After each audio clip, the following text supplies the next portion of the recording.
Most of the music that we listen to are recorded with Pro Audio cables, not with high-end boutique brands, fancy cables. Hello everyone, how are you? I hope you had a wonderful day and having a wonderful evening. This evening, I'm going to talk about one of the most argued topic in this hobby, which is this AC power cord. So many people believes in it. Many people don't believe in power cable can make big difference. But today we are going to talk about this AC power cord, and I'm going to share the difference in the sound. Will it make big difference to you? This is my DIY homebrew AC power cord using Mogami W3104 with Sonar Quest AC plugs. This BS Audio AC 12 cable, I bought it from a local dealer that, they are going out of business like a few years ago, probably like 9 years ago. So I got very good deal on them. Otherwise, they are too expensive. I will not pay that much for AC power cord personally, but many people will pay thousands of dollars for power cords. Some of the equipments are very sensitive to connecting wires and cables. In some case, power cable can make more different in sound, good or bad, more so than speaker cables. So that is a little bit of my experience. Your experience may be different than mine. So I'm going to demo this. If you believe cables like AC power cords cannot make big difference in sound quality, maybe you're right. Because I will never say wrong to anyone, because everybody have each individual experience. I'm going to do a few sounds demo with this one with two different speakers. I'll be using this amplifier, and I will be playing with AC 12 first, and then I will replace with this my DIY homebrew cable.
reason and I'll tell you what I think.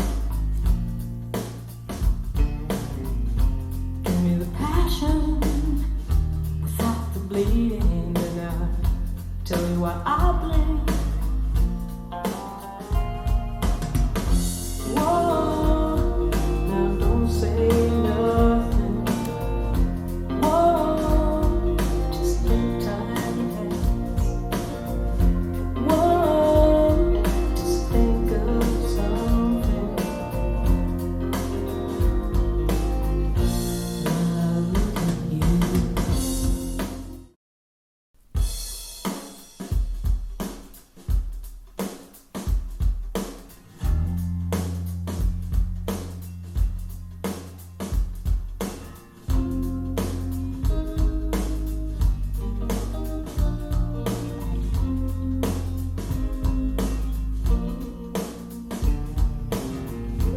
Give me a reason, one good reason, and I'll tell you what I think.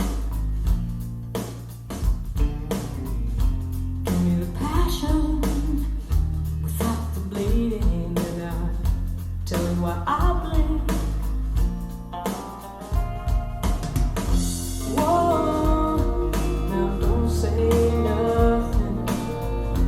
Whoa, just let time pass. Whoa, just think of something. When I look at you. During the audition of Powers and Wilkins 706S2, PS Audio AC12 offer good high frequency roll off. Hence, 706S2 have a forward high, so that really helped with the this AC12.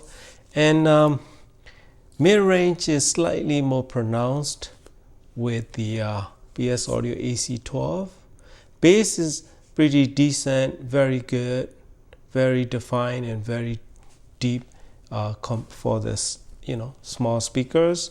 But when I switch to my DIY Mogami W3104 AC power code, high frequency have a little bit more extension, which is more natural for Powers and Wilkins speakers, and mid-range is comparable but slightly less pronounced.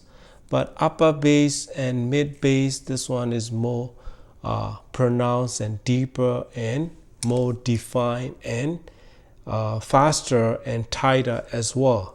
This Mogami W3104 based AC power code. That is, and then cymbal strikes, hitting the metal strings and piano tones. Slightly prefer this my Mogami W3104 over PS Audio AC12, and for the mid-range PS Audio AC12 I like it a little better when playing with the Powers and Wilkins 706S2 speakers. So when I'm playing with the Evo 4.2 speaker with PS Audio AC12, so what I find is like bass is less pronounced. It doesn't have enough separations because Evo 4.2 is warmer sounding speakers compared to 706S2, and then smoother high frequency as well. So this one doesn't really suit Evo 4.2 in my opinion. And then a mid-range is very good. Bass notes are okay, but not the best. And then a high frequency, they do sound great with Evo 4.2. When I switch to my Mogami W3104 based AC power code, noticeably bass response went much deeper, more pronounced, and more tighter with deep performance. So which is amazing in my opinion. This one only cost me, I don't know, probably like $80 the most. materials and everything, maybe less than that. I forgot how much it cost. So this one really suits my Evo 4.2 compared to 706S2. When I play in this one with 706S2, my ears, especially playing the Scarborough Fair intro, that's my brightness limit. That's where that is, that intro. That's why I always use the track, because if I can handle the intro with any speakers or any equipment, I can handle the rest of the music. When I play in this one with Scarborough Fair with 706S2 speakers, that's where I really get my bright limit there. And the overall performance is okay. The mid-range performance, this one have a slightly airy, spacious feeling. You know, this one have AC12 have a little bit more refined notes in upper mid-range. So that's where the difference is. To me, I mean, for the money, you can build W3104 bass AC power code and can go toe-to-toe with this kind of expensive AC power cables. I'm not saying which one is better or which one is, you know, not good, but for the price, of course, this one is better. So it's about how you're gonna use and where you're gonna use with what kind of equipment. So some may notice the differences, some may not notice the differences. AC power codes can make difference. It may not be the major difference. There will be different in performance. So good quality AC power code is must have for good audio system. If you don't mind spending a little extra